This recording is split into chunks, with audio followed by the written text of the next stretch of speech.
vamos a dar la primera clase de fisiología del ejercicio, donde vamos a hablar de las modificaciones cardiovasculares y respiratorias, adivido de las endócrinas y metabólicas para analizar en la segunda clase. Entonces, para ello, vamos a ver este PowerPoint que les preparé con lo más importante de las modificaciones respiratorias y cardiovasculares. Entonces, ejercicio físico, fisiología, gentileza del Instituto Tejedor. Bueno, el ejercicio es una situación de máxima exigencia mecánica, metabólica y cardiorrespiratoria caracterizada por adaptaciones musculares, adaptaciones nerviosas, adaptaciones endócrinas, adaptaciones cardiovasculares, adaptaciones respiratorias, adaptaciones termorreguladoras, adaptaciones metabólicas. ¿Sí? Vamos a los parámetros musculares que hay que tener en cuenta en ejercicio. Los parámetros musculares que se modifican en el ejercicio son la fuerza, la potencia y la resistencia. Con respecto a la fuerza, recuerden que se definía como el agente que confiere aceleración a un cuerpo material, se expresa en kilogramos por centímetro cuadrado de sección transversal en el músculo. La fuerza máxima del músculo esquelético está entre los 3 y 4 kilogramos por centímetro cuadrado de sección transversal. Los hombres desarrollan más fuerza que las mujeres porque tienen mayor masa muscular. Los entrenados desarrollan mayor fuerza que los no entrenados porque tienen mayor masa muscular. Un prototipo de ejercicio de fuerza es la halterofilia en el deporte, que sería el levantamiento de pesas. De hecho, entre los humanos, el récord lo tiene el georgiano Laya Talakadze, levantó 473 kilos en Río 2016. Ahí lo tiene el georgiano, por favor no se crucen con él. Bueno, con respecto a la potencia, se definía como el trabajo realizado en la unidad de tiempo. Se expresa en kilogramos por minuto, la potencia máxima que puede desarrollar el humano es de 7.000 kilogramos minuto.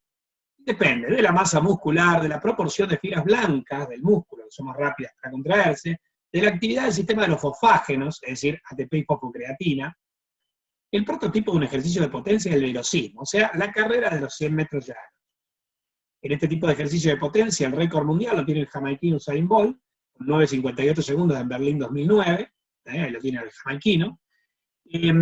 Acá, para este ejercicio también hay cuestiones genéticas, la actividad de la enzima que genera la creatina, la creatinofosfoquinasa y otras enzimas que permiten la utilización de los depósitos de los fosfágenos, la masa muscular, como decíamos, el porcentaje de fibras blancas, eso después lo vamos a ver. Y fíjense que la mayoría de los velocistas que tienen los récords o que están en la elite, o son jamaiquinos, son del centro, son negros, centroamericanos, o de estadounidenses, pero que tienen una raíz genética en colonias de negros que los esclavistas durante el siglo XVIII o XIX trajeron desde el este de África, perdón, desde el oeste de África, la costa del Atlántico. Entonces, aparentemente se da algo que se llama el efecto fundador, después lo vamos a ver en profundidad, que tiene que ver con que un grupo de estos individuos de raza negra cargaban con una mutación de un gen que les daba mayor eficiencia en el trabajo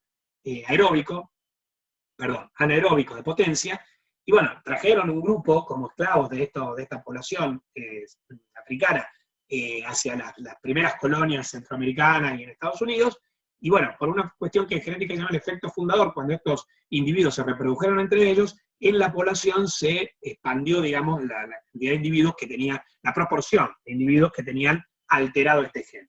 En este caso, este gen les proporciona una ventaja desde el punto de vista de la potencia, porque tienen mayor capacidad mayor concentración de depósitos fosfágenos, con lo cual la potencia en el ejercicio de máxima potencia, los 7.000 kilogramos minuto, es mayor. Bueno, o sea, es una teoría, pero se cree que estarían involucradas cuestiones genéticas. Lo mismo pasa con la resistencia. La resistencia expresada en minutos de ejercicio, podemos hablar del deporte de una resistencia máxima de 240 minutos de ejercicio ininterrumpido, depende en este caso de la proporción de fibras rojas y el contenido de reservas energéticas del glucógeno muscular. El prototipo de ejercicio de resistencia es la maratón.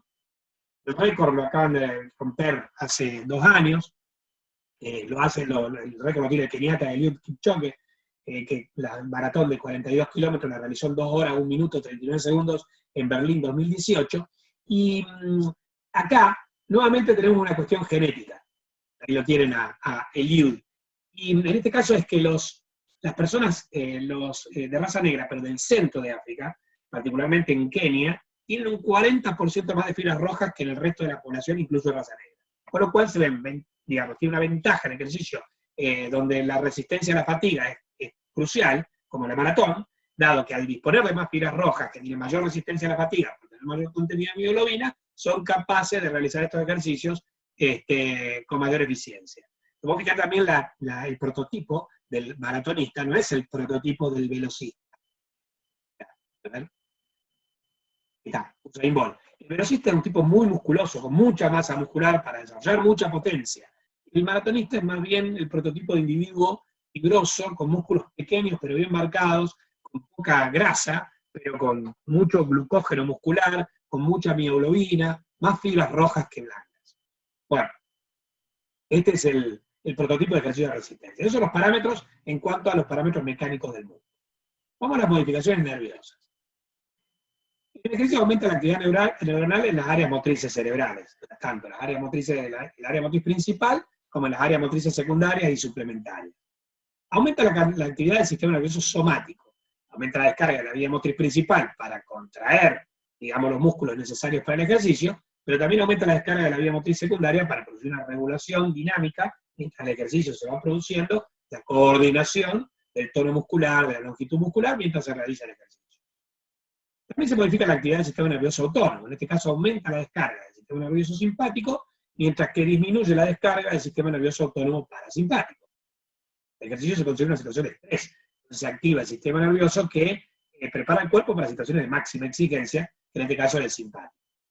Y vos mapeas el cerebro con distintos métodos, electroencefalográficos, con el PET, etc., vos vas a ver que, por ejemplo, después de 20 minutos en reposo, el cerebro tiene esta actividad neuronal, mientras que después de más de 20 minutos caminando, tiene esta actividad. Vos caminás y utilizás tus músculos, no utilizás el cerebro.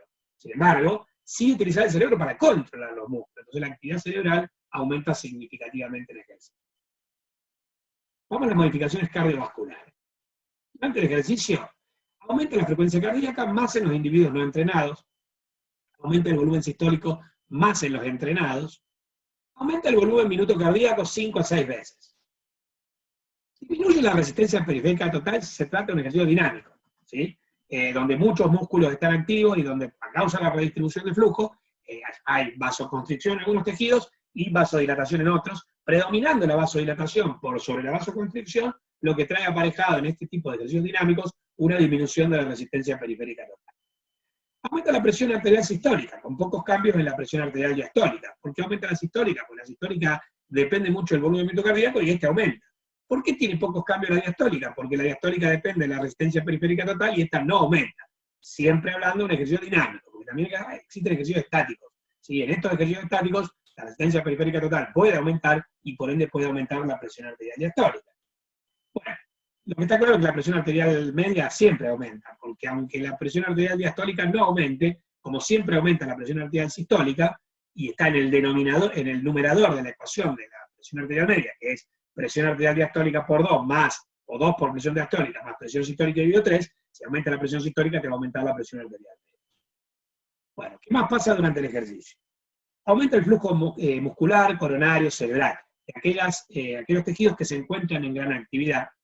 Disminuye el flujo renal, esplácnico, el cutáneo al principio, hasta que vos tenés que hacer la termorregulación, por el efecto del aumento de la temperatura en el ejercicio, ahí hay vasodilatación cutánea. Pero inicialmente puede haber vasoconstricción. Y la renal y la esplácnica siempre hacen vasoconstricción. Esto se llama redistribución de flujo. No alcanza el volumen minuto cardíaco para todos los órganos en máxima actividad.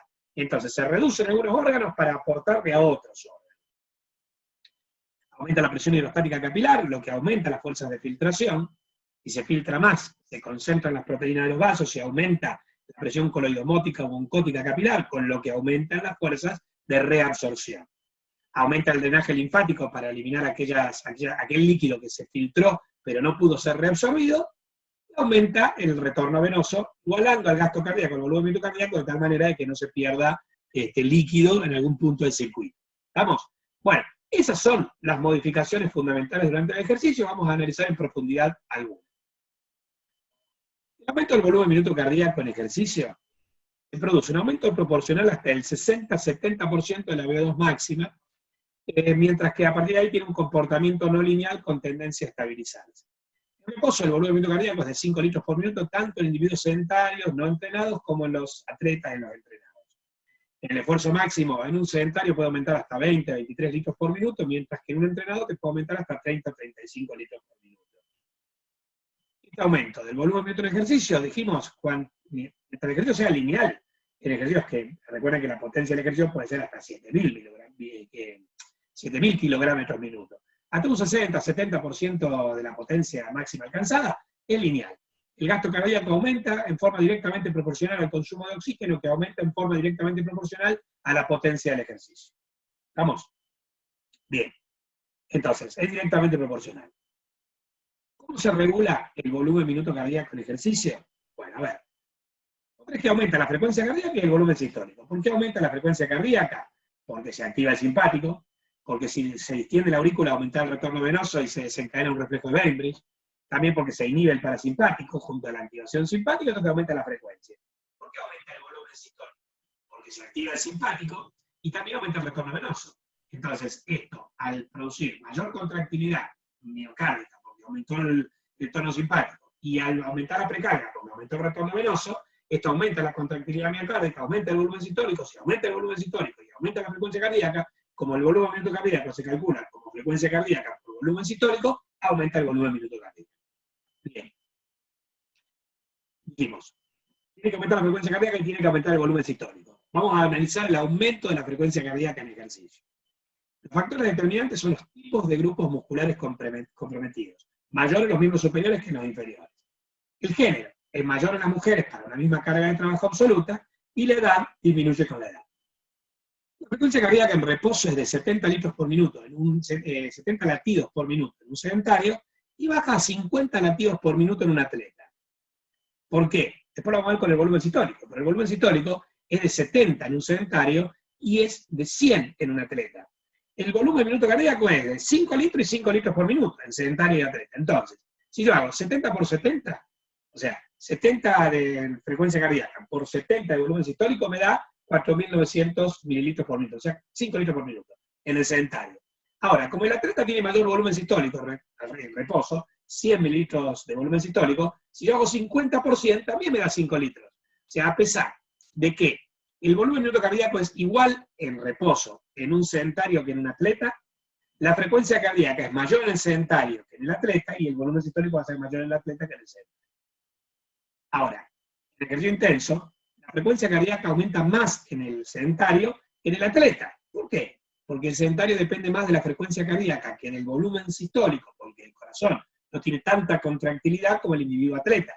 Que uno de los efectos, digamos, que produce el ejercicio del corazón es el desarrollo de la hipertrofia cardíaca, que hace que el volumen sistólico pueda aumentar mucho más que en el no entrenado.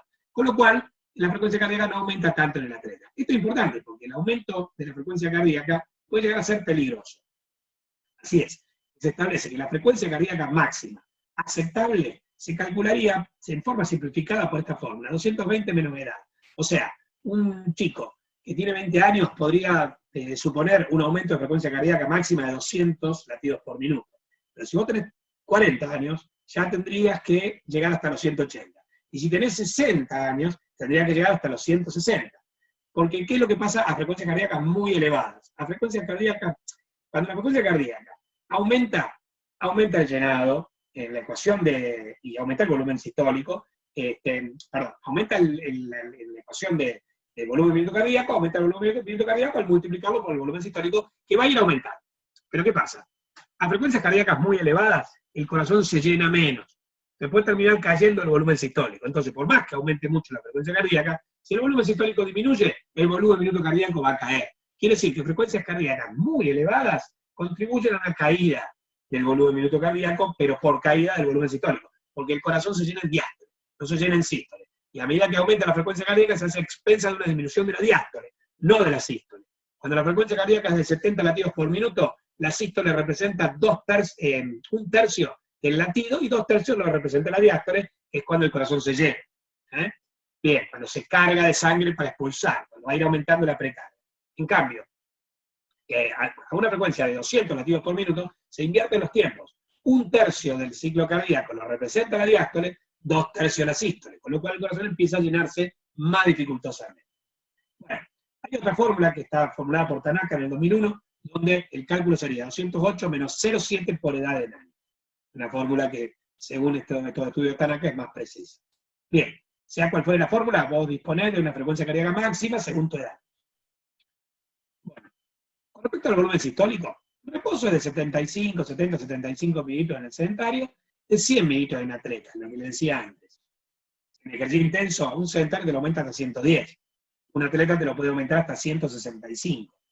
Por eso no necesita una frecuencia cardíaca tan elevada. Las diferencias son por el llenado diastólico, que el volumen sanguíneo es 16% más en un entrenado que en un no entrenado. La respuesta no es lineal, en los sedentarios hasta el 50-60% de la V2 max, en los entrenados puede llegar casi hasta el max. O sea, ahí muestra esto. La frecuencia cardíaca va a ir aumentando a medida que aumenta el gasto cardíaco en litros por minuto, mientras que el volumen sistólico aumenta hasta un punto y después se estabiliza. Este es un esquema extraído del Guyton de fisiología, el 85. Bueno, muy bien. Vamos a la presión arterial. Con respecto a la presión arterial media aumenta tanto en ejercicios estáticos como dinámicos, a que en ambos aumenta la presión arterial sistólica. La presión arterial sistólica aumenta tanto en ejercicios estáticos como dinámicos, ya que la misma aumenta al hacerlo el volumen minuto, y el volumen minuto aumenta tanto en los estáticos como en los dinámicos. En cambio, la diastólica aumenta en los ejercicios estáticos, pero no lo hace, incluso puede disminuir en los dinámicos, ya que en este tipo de ejercicio la resistencia periférica total suele disminuir. O sea, la diastólica es resistencia periférica total dependiente, y esta resistencia periférica total en un ejercicio dinámico se mantiene igual o disminuye, con lo cual la presión arterial diastólica tendería a mantenerse o a veces hasta disminuir. ¿Qué sería un ejercicio dinámico? Sería correr, bien aeróbico, utilizando todos tus músculos. Un ejercicio estático sería estar sentado y hacer pesas, ¿sabes? En un banco. Eso es estático. Donde es principalmente anaeróbico, pero el gasto cardíaco va a aumentar igual. Bueno, cambios de presión arterial en ejercicios dinámicos, mirá.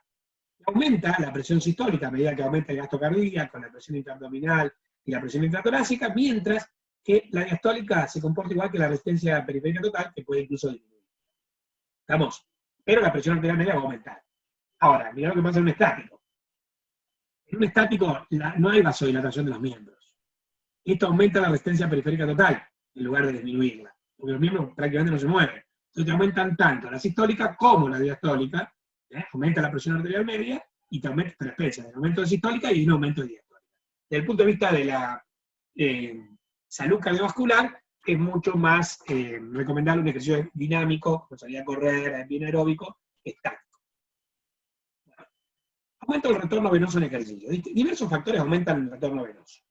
El bombeo de la múscula, el que llamábamos el bombeo del músculo, el que llamábamos el corazón periférico, el tono simpático venoconstrictor, el aumento del gradiente tóraco-abdominal, por la respiración profunda. A su vez, cuando aumenta el volumen, el retorno venoso, te aumenta la precarga, te aumenta la contractilidad, si aumenta la contractilidad, aumenta el gasto cardíaco.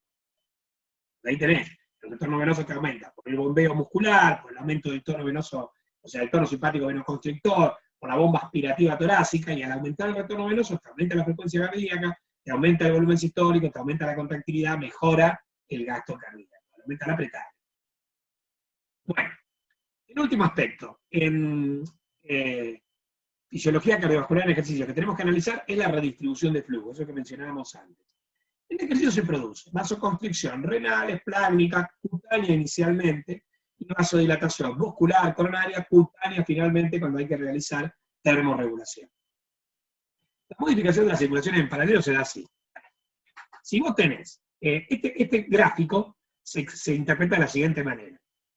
En reposo vos tenés 5 litros por minuto, constituye el 100% de la circulación sistémica, se distribuyen en paralelo 20 a 25% al área esplácnica, al estómago, los intestinos, etcétera, por el tronco celíaco, la mesentérica superior, la mesentérica inferior. 4 a 5 a la coronaria, al corazón por las coronarias, 20% a los riñones por la renal, 3 a 5% a los huesos, 15% al cerebro, 5% a piel, 15 a 20% a la masa muscular activa.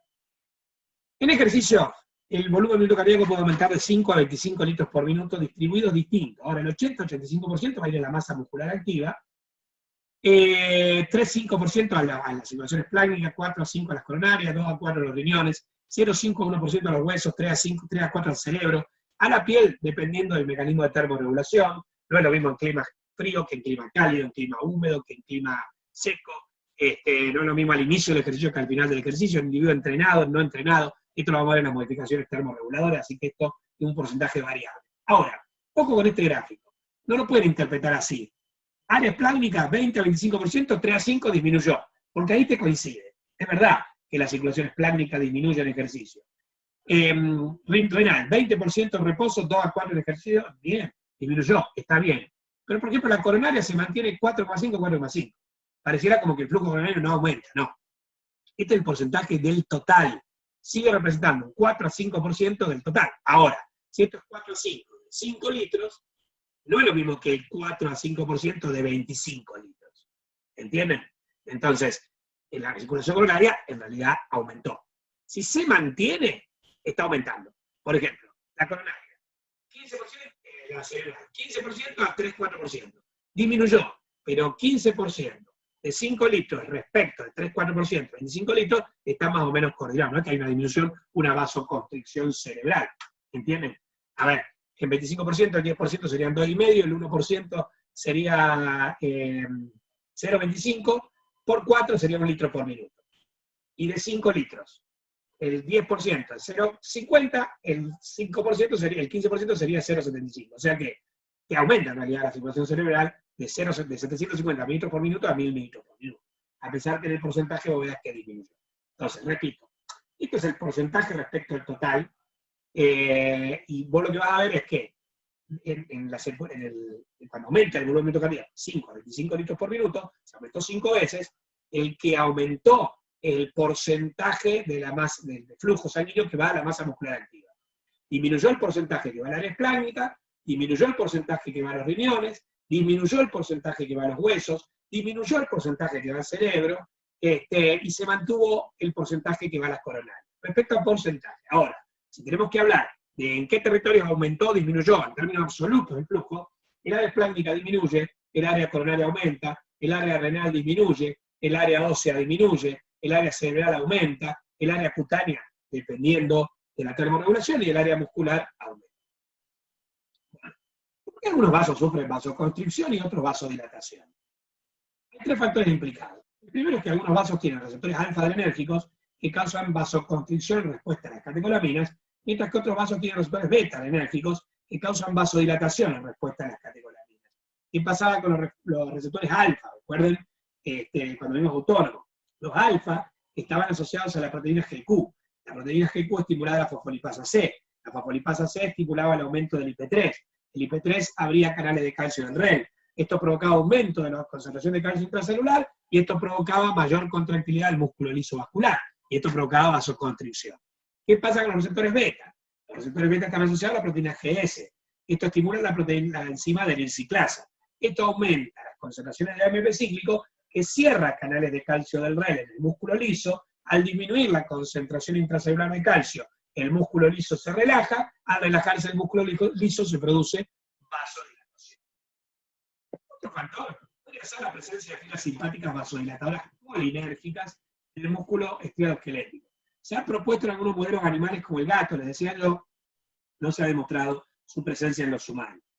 Tercer factor, que haya metabolitos vasodilatadores locales que se generen en los tejidos activos del ejercicio, como la adenosina, el lactato, hidrógenos, potasio, óxido nítrico, prostaciclina, el factor hiperpolarizante derivado de endotelio, etc., que son factores que producirían vasodilatación aún en presencia de una descarga simpática. Menos el segundo factor, es probable que el primero y el tercero sean los factores implicados de mayor importancia. El aumento del flujo en relación a la actividad es muy evidente. Acá tengo el flujo sanguíneo de la pantorrilla en 100 mililitros por minuto. En mililitros por minuto, y vos ves qué es lo que pasa cuando está en reposo, cuando haces 6 minutos de ejercicio, cómo aumenta el flujo, y cómo en el ejercicio rítmico, y después cómo decae el flujo cuando termina el ejercicio. Mientras dura el ejercicio, va a haber un aumento del flujo, en este caso en los músculos de la pantorrilla, como consecuencia de la vasodilatación en los mismos. Este otro esquema extraído del gallo. Bueno, vamos a las modificaciones respiratorias. Durante el ejercicio. Aumenta la frecuencia respiratoria de 35 a 45 respiraciones por minuto en los no atletas y 60 a 70 en los atletas. Aumenta el volumen corriente a 2 litros o más en los entrenados. Esto lo hace a expensas de una disminución del volumen de reserva inspiratoria, con pocos cambios en el volumen de reserva inspiratoria y en el volumen residual, salvo en los nadadores, que según el Guyton, en el capítulo 85, a partir de, en este tipo de deporte, el volumen corriente aumentaría también a expensas de una disminución del volumen de reserva inspiratoria. Este es el delta P. Recuerden que flujo es igual a delta P dividido R. Acá te aumenta el delta P y te disminuye el R, la vía aérea. ¿A cuánto aumenta el delta P? Normalmente es de 1 milímetro de mercurio, entre la inspiración y expiración tranquila, entre la presión alveolar y la presión atmosférica. Bueno, te aumenta a 19, se está aumentando casi 20 veces. Y también disminuye la resistencia de las vías aéreas por broncodilatación. Esto te aumenta el volumen de minuto respiratorio unas 17 veces, hasta 100 litros por minuto o más, y te aumenta, obviamente, también la ventilación alveolar por minuto, unas 17 veces hasta 85 litros por minuto. ¿Qué nos ocurre? Te aumenta la presión arterial media pulmonar. Recuerden que la presión sistólica pulmonar era de 8 milímetros de mercurio, la diastólica de 24, con una presión arterial media de 15, esta aumenta. Aumenta la perfusión en vértices, mejorando la relación ventilación-perfusión. Aumenta la velocidad de flujo 2 veces. Aumenta el número de capilares abiertos 3 veces. Disminuye el tiempo de circulación en los capilares, de 0,8 segundos, el tiempo de permanencia en los glóbulos rojos en un capilar, de 0,8 segundos a 0,3 segundos. Todo esto te aumenta R, que es la relación de intercambio respiratorio, que es equivalente al cociente respiratorio en ejercicio. Este cociente respiratorio se calculaba como el volumen de oxígeno consumido, el volumen de dióxido de carbono generado dividido el volumen de oxígeno consumido. En el ejercicio aumenta mucho el lavaje de dióxido de carbono alveolar, en reposo sería más o menos 0,8, 0,82, en ejercicio aumenta mucho el lavaje de dióxido de carbono alveolar, y como esto está en el numerador del cálculo, te aumenta mucho el cociente respiratorio en ejercicio, que se llama R, relación de intercambio respiratorio en ejercicio, hasta 2,5.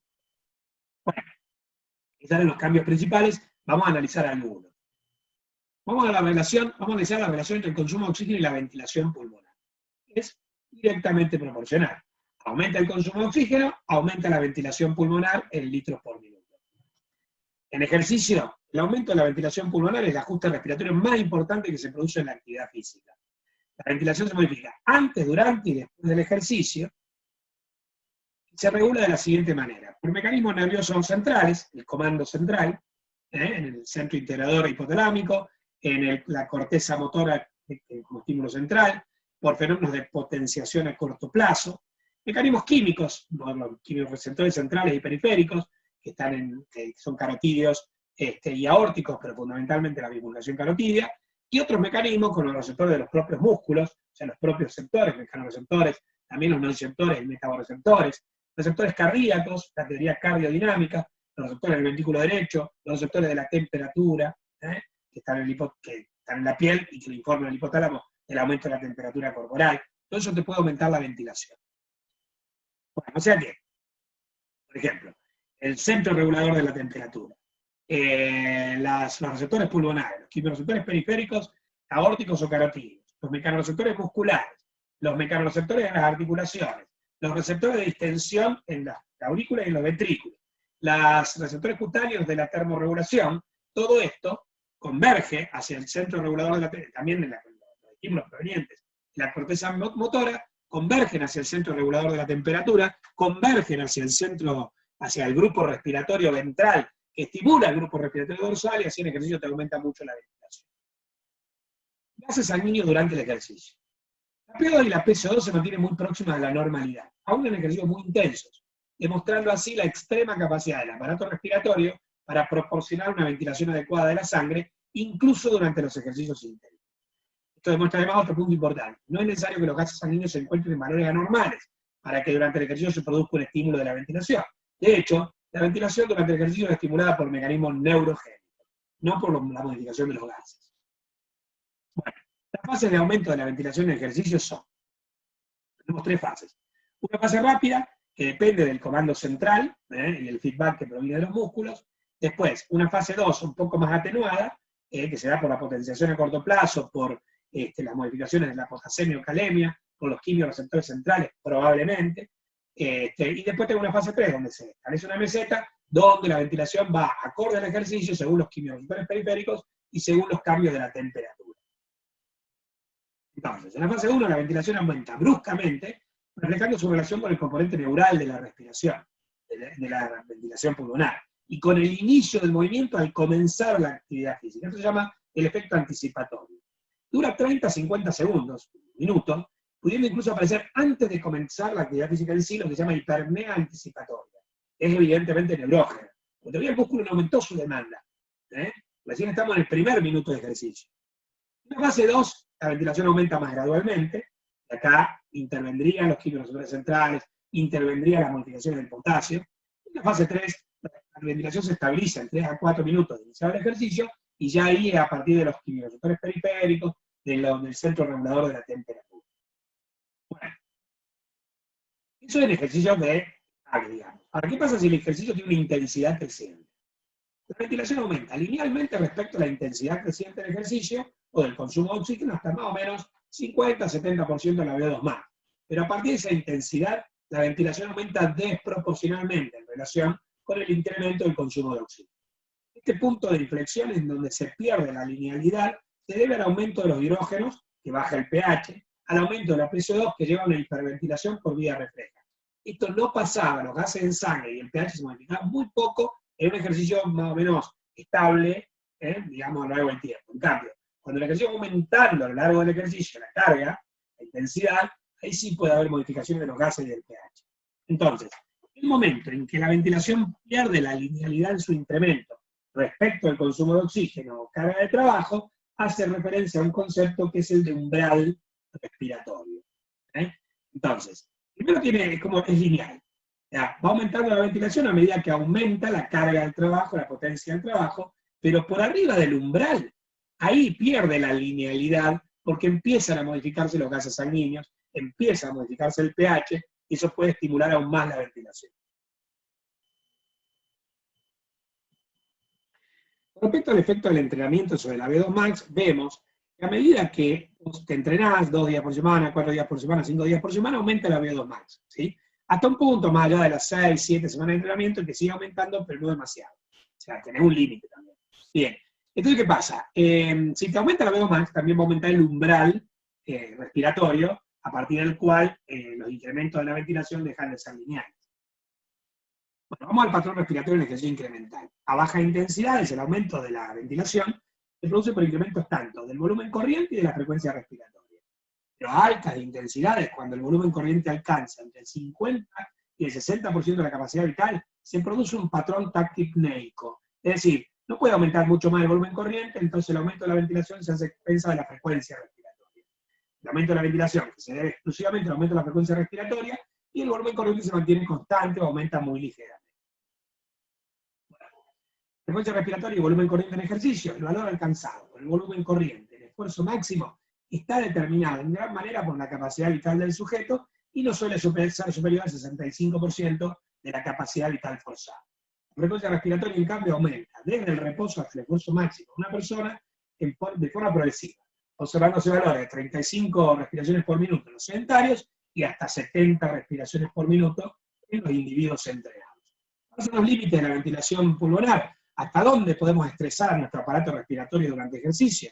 En un hombre joven normal, la ventilación pulmonar en el ejercicio máximo puede llegar hasta los 100 o 110 litros por minuto, con una máxima capacidad respiratoria de 150 a 170. De manera que la máxima capacidad respiratoria es aproximadamente 50% superior que la ventilación pulmonar real durante el ejercicio máximo.